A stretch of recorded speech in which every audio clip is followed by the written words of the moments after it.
الله الرحمن الرحیم. یو ملګري تپوس کړی دی چې د قرآن کریم هغه نسخې چې کمې انتهایی زړې شوي دي مزید د دې جلدسازي نه کیږي او نه پکې تلاوت ممکن دی، نو د دې دپاره د شریعت څه حکم دی چې دې سره مزید څه وکړی شي؟ فتاوی هندیه کې دی المصحف اذا صار خلقا لا يقرأ منه ويخاف ان يضيع يجعله في خرقة طاهرة ويدفن. المصحف اذا صار خلقا وتعذرت القراءة منه لا يحرق بالنار وبه نأخذه.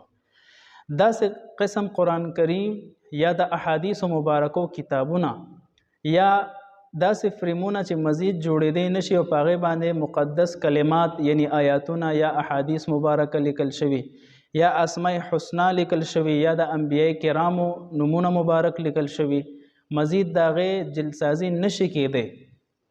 علما فرمایي دا په یو پاکه کپړه کې راینغلستلی شي، د هغې نه پس به د دې دپاره د لحد یا د شق په صورت کې یو په ځمکه د قبر په شان یو کنده وکنستلی شي، نو په هغې کې به دا دفن کړی شي او د پاسه به پرې غټ غټ کاڼي کېږدي چې دې د پاسه خاوره براه راست ورپرونځي یا پرې کاڼي براه راست ورپرونځي.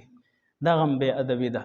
د دې وجې نه چې لاندې څنګه مړی کېغوستلی شي د پاسه پرې خازې کېغوستلی شي، هغې نه پس پرې بیا خاوره ورچولی شي، نو خاوره براه راست په مړي نه پروځي.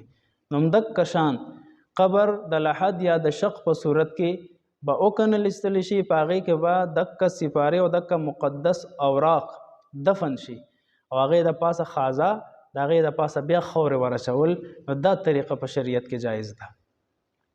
دویم صورت علماو لیکلی دی کو دا چرته په یو دریاب کې په بوجو کې بند کړی شي او پکې درانه درانه کاڼي کېغوستلی شي او د دریاب په منځ کې دا ورلړه کړی شي چې لاندې لاړ شي او لاندې د وزن په وجه د درونوالي په وجه هم لاندې پاتې شي، نو دا صورت هم جایز دی. البته د داسې مقدس اوراقو سوځول د شریعت په نظر کې دا جایز نه دی، دا انتهایی د بې ادبۍ خبره ده، نو سوځول یې صحیح نه دی. یا به دفن کې په دغه صورت یا په ډوبو اوبو کې په دغه طریقې سره ورلړه کول صحیح دی. والسلام.